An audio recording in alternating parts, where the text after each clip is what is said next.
selamat siang dan selamat datang di acara Ezra News. Saya M. Ezra Ramadan akan menemani Anda dalam beberapa menit ke depan. 5 jaksa minta MK perpanjang usia pensiun menjadi 65 tahun. 5 jaksa meminta MK untuk mengubah ketentuan usia pensiun bagi jaksa dari 60 tahun menjadi 65 tahun. Mereka menguji ketentuan usia pensiun di dalam UU Kejaksaan terbaru, UU Nomor 11 Tahun 2021. 5 jaksa menguji konstitusionalitas usia pensiun yang diatur di Undang-Undang Nomor 11 Tahun 2021 tentang Kejaksaan. Pengaturan di pasal 12 huruf C UU tersebut dinilai menimbulkan ketidakpastian hukum sebab berbeda dengan pengaturan usia pensiun bagi hakim peradilan umum, peradilan agama, dan peradilan tata usaha negara. Padahal, baik jaksa maupun hakim sama-sama merupakan jabatan fungsional pelaksana kekuasaan kehakiman.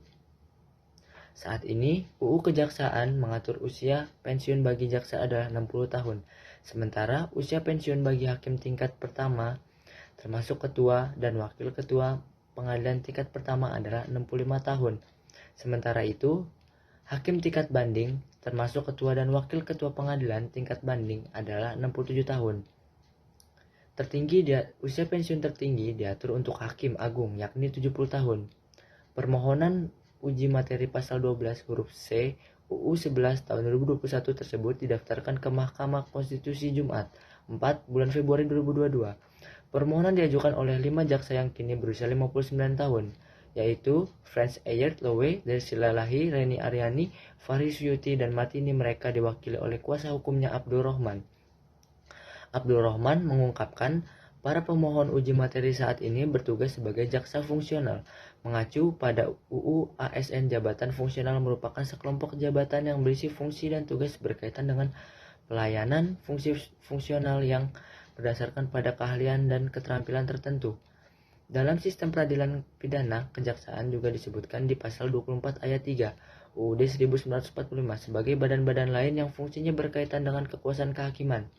Keberadaan badan-badan lain itu kemudian diatur lebih lanjut di dalam UU Kekuasaan Kehakiman, khususnya pasal 38 ayat 2 yang menyebutkan fungsi yang berkaitan dengan kekuasaan kehakiman meliputi penyelidikan dan penyidikan, penuntutan, pelaksanaan, putusan, pemberian jasa hukum, serta penyelesaian sengketa di luar pengadilan.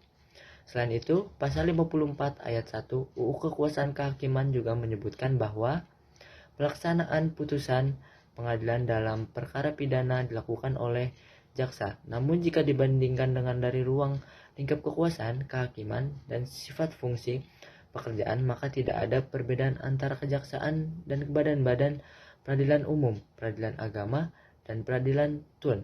Semua adalah suatu jabatan fungsional di mana seharusnya pengaturan usia pensiun juga seharusnya sama-sama, kata Abdul Rohman. Hal tersebut merugikan hak-hak konstitusional para pemohon yang dijamin dalam pasal 27 ayat 1 dan pasal 28D ayat 1 UUD 1945, yakni adanya persamaan dan kedudukan di dalam hukum dan pemerintahan serta jaminan adanya kepastian hukum yang adil dan perlakuan yang sama di hadapan hukum. Selain itu, mengacu pada pernyataan Jaksa Agung RI dalam rapat dengar pendapat di Komisi 3 DPR pada 27 Januari 2022. Lalu, jumlah jaksa di Indonesia saat ini 11.140 orang. Padahal kebutuhan jaksa masih sangat tinggi, seperti diungkap oleh Kepala Biro Kepegawaian Kejaksaan RI Katarina Endang Sawestri dalam salah satu media hingga mencapai 16.000 jaksa. Dengan demikian, masih terdapat kekurangan ribuan jaksa, sementara pemerintah telah memutuskan untuk moratorium perekrutan calon pegawai negeri sipil CPNS pada 2022. Dengan demikian, jumlah SDM jaksa yang terbatas itu bisa dipastikan pelayan hukum dan keadilan terhadap masyarakat tidak akan maksimal, ujar Rohman. Oleh karena itu, para pemohon meminta MK untuk menyatakan pasal 12 huruf CUU nomor 11 tidak bertentangan dengan konstitusi sepanjang dimaknai bahwa jaksa diberhentikan karena telah mencapai usia 65 tahun. Demikian info breaking news kali ini. Saya Ezra Ramadan pamit undur diri. Sekian, terima kasih.